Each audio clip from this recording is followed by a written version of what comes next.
Seja bem-vindo a mais um treinamento aqui no Laboratório Unianálises. Hoje nós vamos falar de um assunto bem interessante. Mas primeiro gostaria de falar um pouco sobre o laboratório. Nós temos aqui algumas características importantes que a gente gostaria de compartilhar com vocês. A missão do Laboratório Unianálises hoje é continuar prestando os nossos serviços com excelência, agregando valor tanto aos nossos clientes, aos nossos parceiros e à nossa equipe. A nossa visão é continuar também sendo a referência nos negócios que nós atuamos. Hoje, somos um laboratório que atua em análises químicas voltadas para fins de higiene ocupacional. Como nossos principais valores, nós podemos destacar 7 valores. Primeiro, ter a preferência dos nossos clientes. Segundo, manter a nossa ética em todas as nossas relações com os nossos clientes, fornecedores e parceiros. Terceiro, ter um pessoal comprometido e realizado na execução de todos os seus serviços e tarefas aqui dentro do laboratório. Algo que nós nos orgulhamos muito também é a nossa simplicidade no atendimento. Hoje desenvolvemos um atendimento diferenciado, humanizado, com qualidade. Então, ágil, respeitoso e eficiente.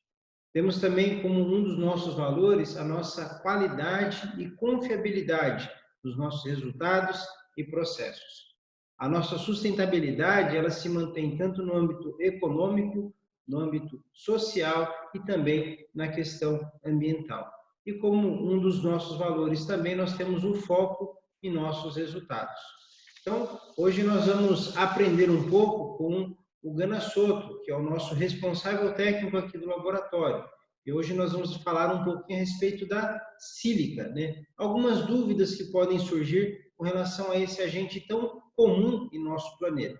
E lembre-se, que as nossas melhorias, elas acontecem através das nossas atitudes. Então, seja bem-vindo a mais um treinamento aqui no Laboratório Unianálises. As diversas perguntas que têm chegado no laboratório nos fazem pensar e decidimos, então, fazer uma apresentação relativa a estes temas, tentando agrupar essas perguntas em relação à frequência dessas perguntas que têm chegado ao nosso laboratório. Então, como são várias as perguntas, vamos tentar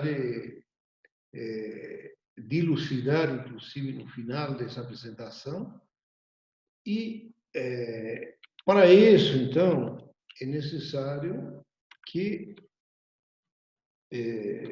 a gente tenha umas retorno, digamos, à parte teórica, faça um repasso das questões teóricas envolvendo esta matéria para poder, no final, responder melhor essas questões. Evidentemente que vocês têm toda a liberdade de poder perguntar também e fazer outros questionamentos. Assim sendo, então, a gente vai entrar em matérias relativas ao tema. Quando se fala em poeiras, as principais dúvidas que aparecem são aquelas relativas a como eu devo entender material particulado, poeira, qual é o limite de exposição ocupacional, se se trata de poeira sílica ou se trata de outro tipo de poeira que normalmente o pessoal costuma chamar de poeira total.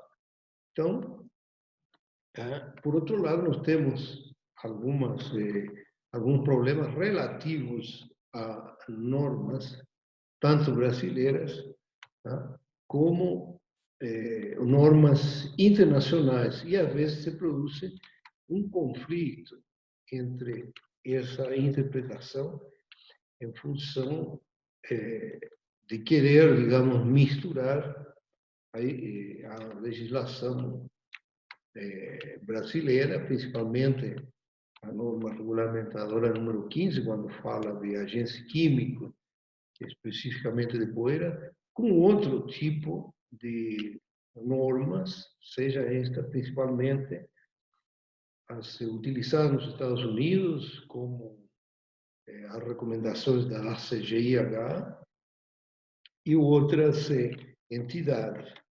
Então, sobre este tema que nós queremos começar, digamos, primeiro a tentar explicar um pouco melhor este assunto. Então, uma questão que aparece já no início é a seguinte: como entender, como separar poeira total de poeira respirada? Outra questão é: existem diferenças entre o que nós chamamos de sílica total e sílica cristalina? Já mencionei a questão de posso usar os resultados da análise de sílica em porcentagem como poeira respirável, tá? Para interpretar ou misturar isto com a portaria 3214, originada em 1978, do Ministério do Trabalho. Então, antes de poder responder essas questões, é interessante que a gente faça algumas lembranças de alguns conceitos básicos de higiene ocupacional.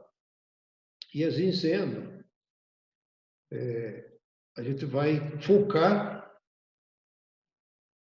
na questão sílica e a doença ocupacional derivada da exposição à poeira sílica, que se conhece com o nome de silicose. Após isto, então, estes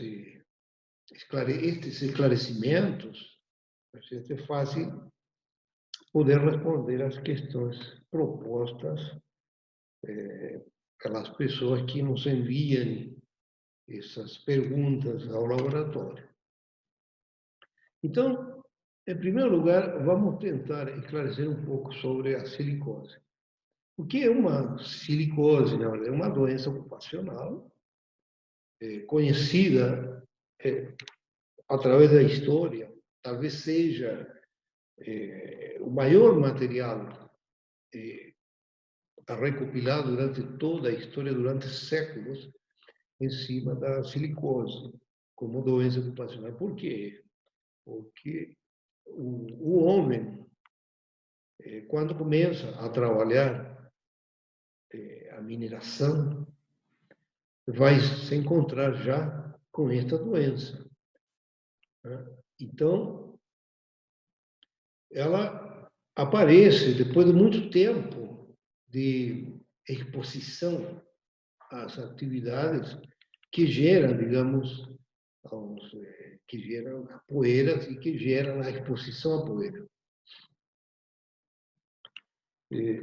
Após estudos de muito tempo, né, que se conhece o efeito da silicose, tem aparecido evidências também que associam a exposição à sílica livre, cristalizada, ao câncer de pulmão.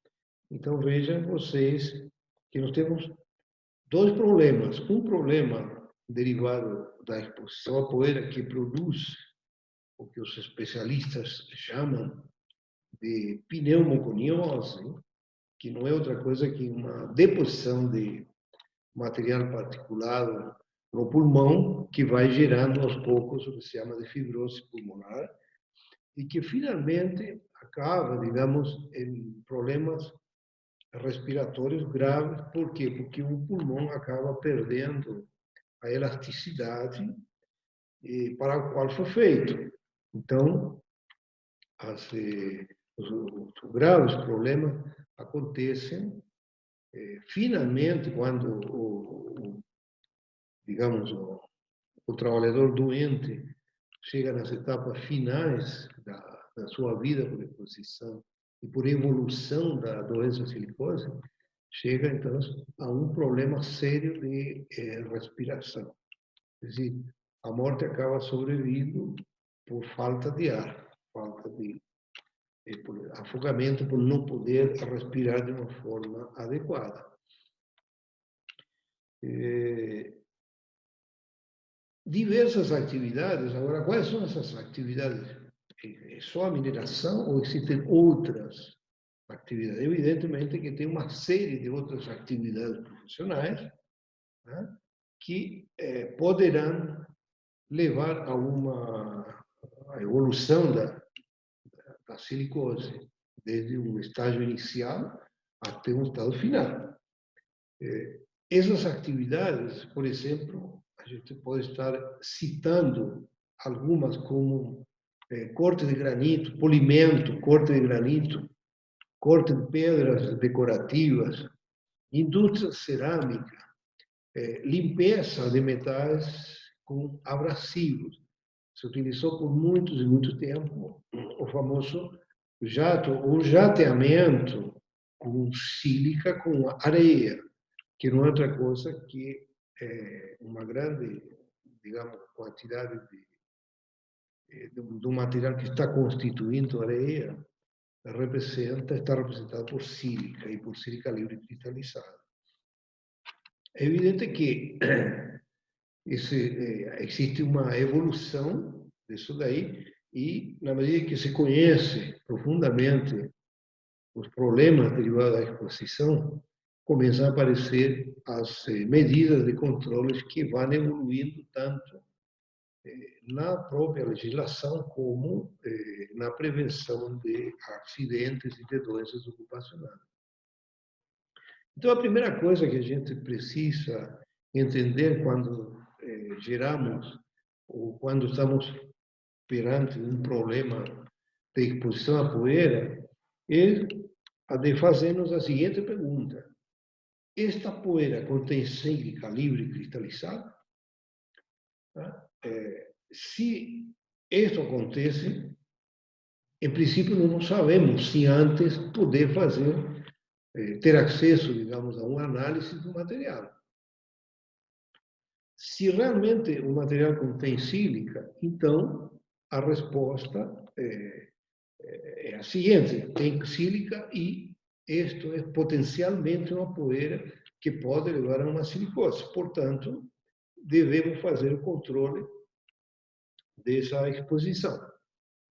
Estes ambientes, assim como todos esses estudos desenvolvidos, fazem parte dos programas, o PPRA, R9 para nós aqui no Brasil, o Programa de Prevenção de Riscos Ambientais e o Programa de Controle Médico de Saúde Ocupacional. E esses estudos devem ser iniciados, evidentemente, por uma caracterização básica dos riscos apresentados pelo material particulado. Nesses estudos, então, é necessário estabelecer qual é a composição química desse material particulado, dessa poeira. Estabelecer se nesse material existe a exposição sílica, se o material tem sílica, se essa sílica ela é uma sílica cristalina ou outro tipo de sílica. É necessário estabelecer qual é a concentração ao nível respiratório do trabalhador. Para isso, é necessário, evidentemente, trabalhar em cima de um programa de higiene ocupacional que se inicia por estabelecimento dos chamados grupos homogêneos de exposição, que vai nos levar a uma avaliação e, posteriormente, vai nos levar ao controle dessa exposição e vamos a dilucidar, então, como devemos proteger os trabalhadores. O que entendemos por sílica? A sílica não é outra coisa que um óxido de silício, conhecido como na fórmula de SiO2, só que tem uma particularidade importante. Na natureza existem a sílica em diversas formas. Então, nós temos que estabelecer se ela é cristalina ou cristalizada ou não. Por quê? Porque a doença chamada silicose, ela está associada à inalação dessa sílica cristalina. Então, não nos interessa. Então, aqui aparecem duas questões de importância. Tá? Como definir essa sílica, que já tem um estudo muito grande através da ciência e dos séculos passados, tem uma quantidade muito grande de informação. E por que sílica cristalina? Já falamos que a doença ela é provocada pela sílica cristalina, simplesmente. Não é outro tipo de sílica. Então, nós temos, voltando ao conceito anterior, a sílica e os silicatos em geral estão presentes na natureza, né? E o nosso foco sempre vai ser a sílica cristalina, deixando de lado, evidentemente, a outro tipo como a sílica chamada sílica amorfa. E falando em higiene ocupacional e em entidades que se preocupam com a higiene, no ano de 1979 teve uma conferência onde foi estabelecido, que a amostragem para realizar as avaliações de poeira, visando a prevenção da silicose, devem ser realizadas somente da chamada fracção respirável. E essa fracção respirável deve ser amostrada no local de trabalho. Então, nós temos duas premissas importantes nos estudos de sílica nos ambientes de trabalho. Primeiro, que nós devemos fazer essa amostragem e a determinação da fracção respirável em material coletado nesse ambiente de trabalho e um tamanho de partícula específico. Por que um tamanho de partícula específico? Porque a fracção respirável ela só foi estabelecida, né, através também de diversos tipos de pesquisa e se chegou, digamos, à determinação que existe um tamanho de partícula preferencial, no qual esse material é depositado no tracto respiratório e chega ao alvéolo pulmonar. Quer dizer, aqui nos interessa um tamanho específico de partícula. Então, temos dois princípios: tamanho de partícula e que ela seja sílica livre cristalina. Muito bem. Esse tamanho de partícula de interesse também foi definido no ano de 1968. A CGH estabelece uma definição de fracção respirável, né? E para realizar digamos, esta coleta e esta identificação das partículas, é necessário, né, trabalhar com o que nós chamamos de um separador de partículas, né, onde o filtro que está retendo esse material particular, né, seja, digamos, consiga reter ou consiga ser enviado para o filtro 90% das partículas de diâmetro equivalente igual a 2 micras. Então, nós temos uma fracção chamada de respirável, que ela estaria compreendida entre 0,5 a 10 micras, sendo que 90% desse material que passa por um seletor, que passa por um separador de partículas, 90%, seja igual ou menor que 2 micras. E assim, então, nós chegamos à própria ACGH estabelece, digamos, e recomenda que os TLVs tenham, então, esse famoso tamanho de partícula.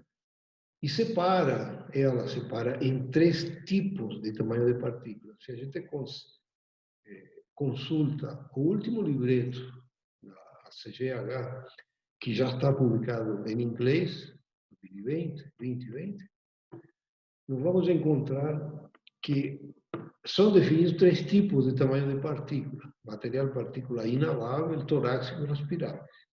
Provavelmente isso vocês já conhecem de algum tempo, porque há muito tempo, mais de 5 anos atrás, ela define, a CGH define estas frações. No caso específico da sílica, nós temos que trabalhar com separadores de partículas que nos permitam, então, trabalhar na faixa particulado ou respirável. Então, nos leva também a um dos problemas enfrentados pela evolução e a técnica da higiene ocupacional, porque se faz necessário, em primeiro lugar, fazer coleta dessas partículas no ambiente de trabalho, acompanhando o trabalhador, né? E estabelecendo e trabalhando com separadores de partículas que nos permitam trabalhar na faixa respirável. Assim sendo, então, a partir dos anos 60 para frente, teve um desenvolvimento do projeto chamado Ciclone, que permite a separação desse tamanho de partícula. Né? E uma das grandes evoluções na higiene ocupacional foi relativa a esse desenvolvimento, né? Foi feito você vai ver o nome mais para frente, por pesquisadores que fizeram isso, e chegam digamos, a criar um ciclone, chamado hoje de mini-ciclone, né? E estabelecido, digamos, que tem o nome de ciclone de 10 milímetros, que permite fazer essa separação, né, de material particulado na faixa respirável. Assim sendo, então, nós trabalhamos hoje com esse chamado ciclone, que tem o nome de Dor-Oliver, 10 milímetros, e que fracciona essas partículas, separa e manda no filtro. Por que isso? Porque mais para frente nós vamos enfrentar, o nosso trabalho não terminou ali, essa amostra vai ser enviada ao laboratório, e o laboratório, então, trabalhando nessa faixa, e com um método específico para determinar sílica, vai estar fazendo as amostragens, digamos, as análises dessa amostra. Agora, laboratório e campo, evidentemente que devem estar muito bem sintonizados para poder estabelecer, digamos, da melhor forma possível, primeiro, que se trata da sílica livre, segundo, qual é a concentração estabelecida por esse método. Então, aqui vocês observam que o famoso ciclone do Oliver, que tem certas características. Ele é um ciclone de nylon, de 10 milímetros, essa é a denominação, e nós vamos trabalhar com uma vazão de 1,7 litros por minuto, para poder calcular, para poder coletar a amostra conhecida como de poeira respirável. Evidentemente que aqui, quando se fala em corte desses ciclones, corte de tamanho de partícula, não é um corte rígido, não é que a partícula de 0,5 vai ser coletada em um 100% e a partícula de 10 micrômetros também vai ser coletada em um 100%. Né? Isso se trabalha em cima de probabilidade e não há um corte rigoroso desses tamanho de partícula. O importante é que 90% dessas partículas estejam mais ou menos na faixa de 2 micras. Existem outros separadores que também foram desenvolvidos posteriormente, que são os ciclones ou metálicos ou ciclones de alumínio. Vocês observam que nessa lâmina tem vazões diferentes. Por que vazões diferentes? Porque o desenho, o projeto é diferente. São metálicos ou são de alumínio, enfim, e se chegou a essa conclusão. Em cima dessa vazão, eu vou conseguir trabalhar com o que nós chamamos de fração respirável.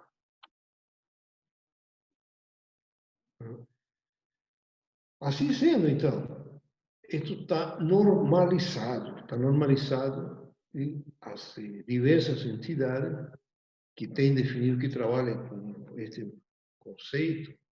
Né? Eu posso escolher, isso estabelece uma possibilidade de escolha entre alguns tipos desses ciclones. É possível que apareçam outros ciclones que nos permitam uma forma, digamos, mais fácil, mais simples de poder efetuar uma coleta dessa amostra. Então, a outra questão que deve ser normalizada e que está nas normas de procedimento é como é que nós vamos coletar essas amostras. Todo mundo já se escutou falar em métodos do NIOSH. Então, tem um método NIOSH que se chama 7500 para a coleta de material particulado, respirável, utilizando ciclones e utilizando esses ciclones de nylon ou outro ciclone. E a coleta deve ser feita em PVC, em filtro de PVC de 37 milímetros de diâmetro e 0,5 micrômetros de poro.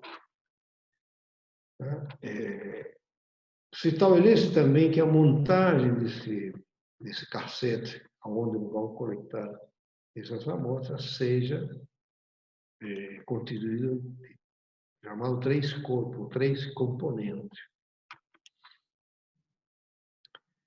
E aqui porque, então, a questão do filtro. Como é que são esses filtros? Por que se utilizam esses filtros? Chamado filtro de PVC de 37 milímetros. Em primeiro lugar, são filtros fabricados em polímeros. No caso do filtro de PVC, é a sigla de cloreto de polivinila. Né? Por que foi escolhido o polímero para esse tipo de coleta? Em primeiro lugar, pela sua grande estabilidade. Segundo, pela pouca absorção da umidade, que nos permitem, principalmente, fazer uma pesagem, uma gravimetria ou pesagem desse filtro de forma muito precisa. Se ele absorve umidade, provavelmente eu não vou conseguir estabilizar esse filtro para poder pesar. E, em segundo lugar, ele feito porque, digamos, se escolheu esse material, porque na hora que a gente vai fazer a parte analítica, principalmente a difração de raio-x, nos permite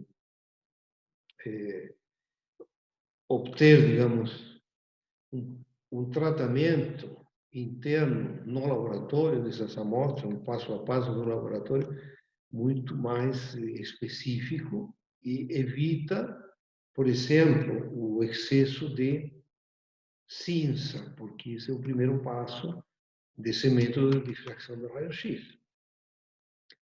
Por que a gente fala de que se trata que não devemos utilizar esses filtros com um diâmetro de 37 milímetros de cassete de 3 peças. Todo mundo já viu, já trabalhou, já manuseou, provavelmente, esse tipo de material. Agora, a questão é a seguinte: eu vou estar coletando amostras dentro, sobre o filtro, dentro de um cassete sobre um filtro de PVC, e quando eu aumento, digamos, a distância entre a entrada do material até o filtro, se eu aumento um pouco, então eu consigo ter uma maior deposição no filtro de uma forma mais uniforme, que é o que se persegue para o trabalho de manuseio e tratamento interno no laboratório dessas amostras, desse material. Então, o primeiro passo vai ser pesar, o segundo passo vai ser incinerar esse filtro.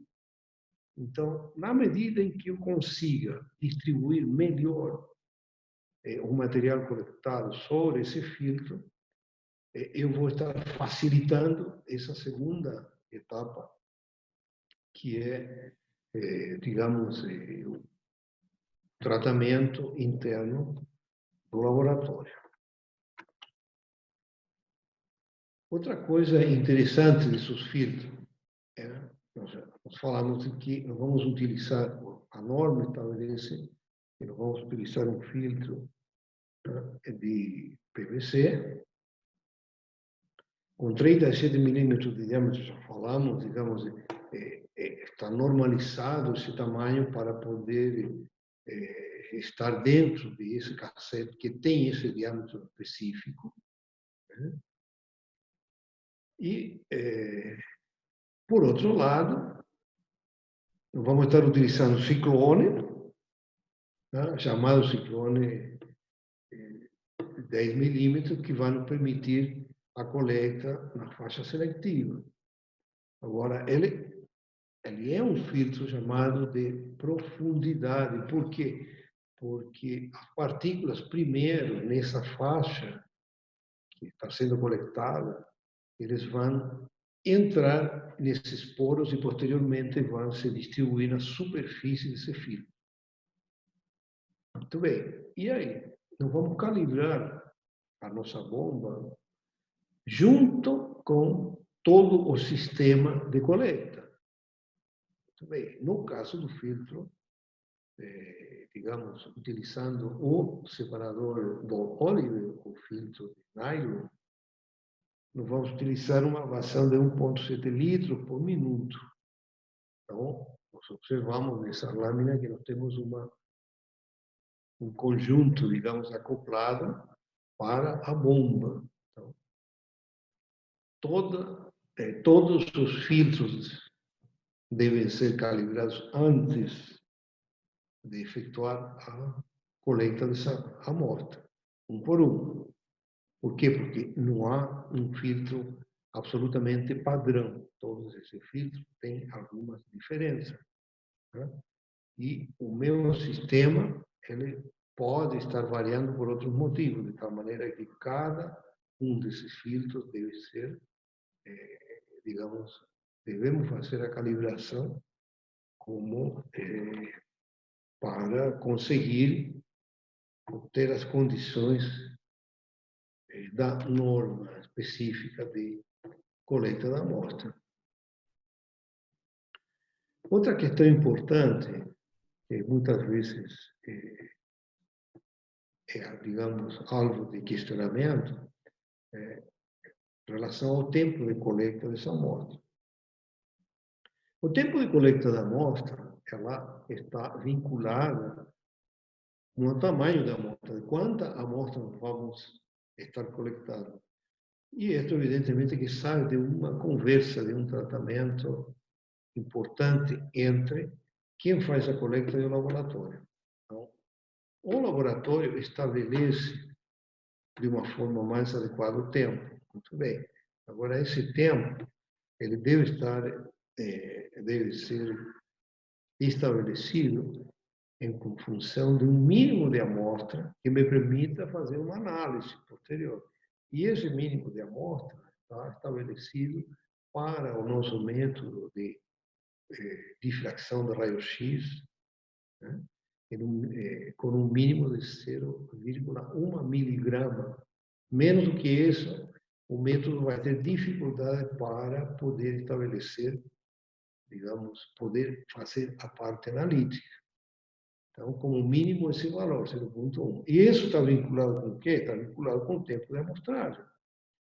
Então, cada vez que a gente vai fazer uma coleta de amostra, material contendo sílica na faixa respirável, é bom, no momento em que você vai pedir material ao laboratório, estabelecer estes parâmetros. Quanto tempo eu vou estar fazendo a coleta?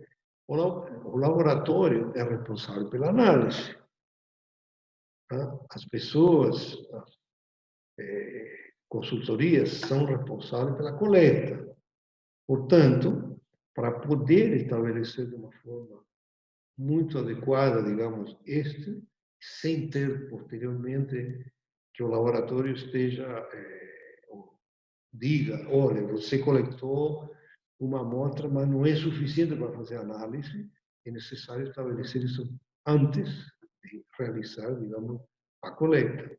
Uma conversa entre quem faz a coleta e o laboratório. Principalmente verificando como está o ambiente de trabalho em relação à contaminação. Não é o laboratório que vai definir isso, é a pessoa que vai fazer a coleta. Né? Ela vai saber, olha, este ambiente está muito contaminado. Provavelmente eu não vou precisar mais de 4 horas, de 6 horas de amostragem. Em situações específicas, onde a contaminação é muito leve no ambiente de trabalho, provavelmente eu vou ter que aumentar esse tempo e fazer no mínimo 6 horas. De uma forma geral, se recomenda a amostra de 6 horas contínua. Porém, isto tem que ser estabelecido, pelo menos antes, com o laboratório, de forma conjunta. Outra coisa importante em relação a isto é como é que eu vou enviar essas amostras ao laboratório. Bem, é muito comum que o pessoal não se preocupe muito com o envio dessas amostras ao laboratório. E o material vem de qualquer jeito. O laboratório entrega o material em uma caixa específica, com todo o cuidado desses filtros que foram pré-pesados. Esses filtros, o ideal é que voltem ao laboratório da mesma forma, todos eles na mesma caixa, identificados e de uma forma que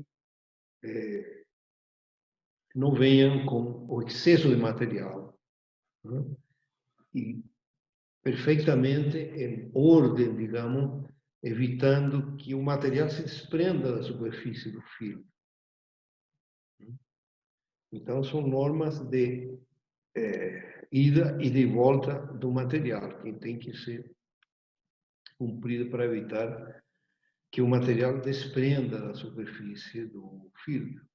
Outra coisa é que às vezes acontece o laboratório simplesmente não analisar essas amostras quando estão excesso de material ou estão com material desprendido. Então, isso tem que ser visto e solucionado antes, de forma conjunta. A minha recomendação sempre é essa. Agora nós vamos passar por uma etapa. O laboratório já fez essa análise, já fez o laudo, digamos, do laboratório, entregou resultados para o pessoal que fez a coleta e que vai interpretar, digamos, esse resultado. Muito bem. Aí vem esse questionamento. Quais são os limites, em primeiro lugar, que eu vou estar usando para interpretar da melhor forma possível o resultado do laboratório? Né? Então, eu tenho duas alternativas. A primeira, quando eu faço um estudo de ambiente de trabalho, de prevenção, está orientado para prevenir riscos de silicose nos ambientes de trabalho, eu vou estar usando, de preferência, os TLVs da ACG/IH. A segunda alternativa ou a segunda possibilidade de interpretação aparece quando o pessoal nos consulta e diz: escuta, mas eu preciso interpretar isto através da NR15, né? Na portaria 3214, NR15, quando fala em poeira. Eu diria, como recomendação, o seguinte: se você está fazendo um estudo de prevenção, né, o que é lógico pensar na área de higiene ocupacional, eu vou usar, sem dúvida nenhuma, os TLVs da ACG/IH. Em primeiro lugar, porque esses limites são atualizados anualmente, são revisados e atualizados anualmente. É a melhor informação que nós temos relativa à ciência da higiene ocupacional. Portanto, os TLVs, digamos, temos que usar esses TLVs para este tipo de trabalho. Se ainda persiste essa questão, mas eu preciso, a NR15 também está aí, a empresa exige que eu faça uma análise através da CGH. Tudo bem, faça análises através da NR15. Porém, não misture as estações. Isso é o grande problema.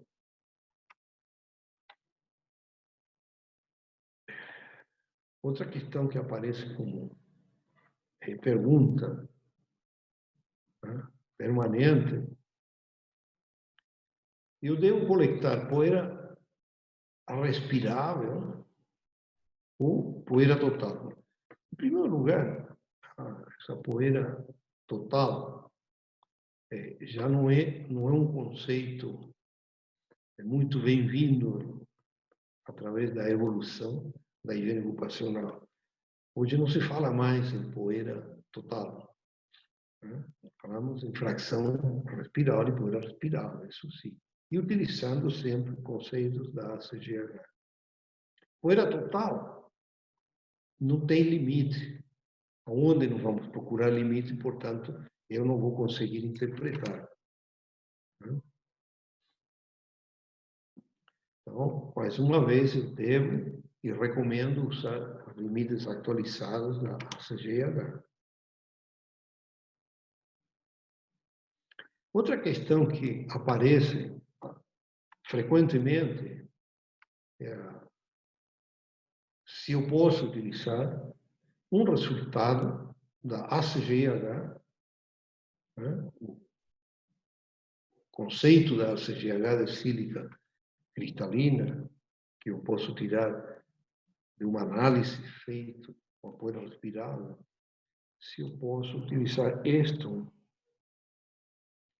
com a NR15. Mais uma vez, insisto, não devemos misturar as estações. Não há, no conceito moderno da CGH, não existe o conceito de poeira total. Mas existe uma forma, mas dá-se um jeito, porque eu poderia estar interpretando esse resultado como sendo uma poeira pinosa, né? Que é outro conceito que existe na CGH, mas é muito restrito e não tem nada a ver com esse tipo de conceito, com esse tipo de poeira que a gente está tentando tratar. Não há, portanto, que se interpretar uma coisa com outra. Não é possível.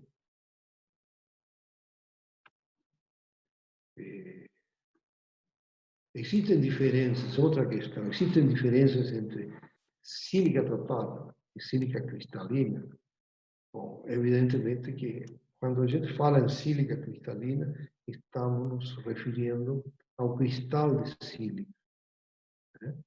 E que é objeto, digamos, da prevenção da silicose. O que é sílica total? Sílica total são outras formas de sílica que existem na natureza e que não têm vínculo com a produção da doença chamada silicose. Então, há uma diferença importante e o foco é o cristal de sílica.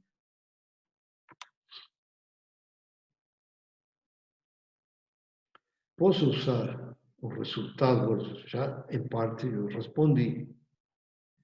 Eu poderia estar, há uma tendência de usar, olha, eu tenho sílica, eu mandei fazer análise de sílica, né? Sílica respirável, né?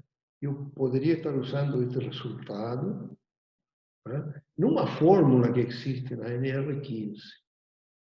A minha resposta é muito simples, não devem ser feitas gambiarras, né? Não estamos misturando normas, não tem nada a ver uma coisa com outra. Agora, outra coisa importante é que se eu interpreto, eu misturo estas estações, muito provavelmente eu estarei colocando meu título profissional como químico, como engenheiro químico, como engenheiro de segurança do trabalho, né? Estou jogando isso no lixo, porque existem normas que têm que ser respeitadas, né? E quando você estuda uma destas ciências, você é orientado para o cumprimento, né, de uma forma muito rigorosa desse princípio. Por outro lado, se com essa mistura, com essa gambiarra que eu estou fazendo, eu tento fazer, digamos, orientar a minha conclusão para, digamos, ganhar alguma coisa em função de estar misturando as estações, é provável que um dia a legislação vai cair em cima de você e você vai ter problemas, né, em processos trabalhistas, em processos em cima digamos, do seu papel como engenheiro e poderá ter até seu diploma suspenso por falta grave cometida, digamos, a favor, orientando a favor de um ganho, digamos, de possíveis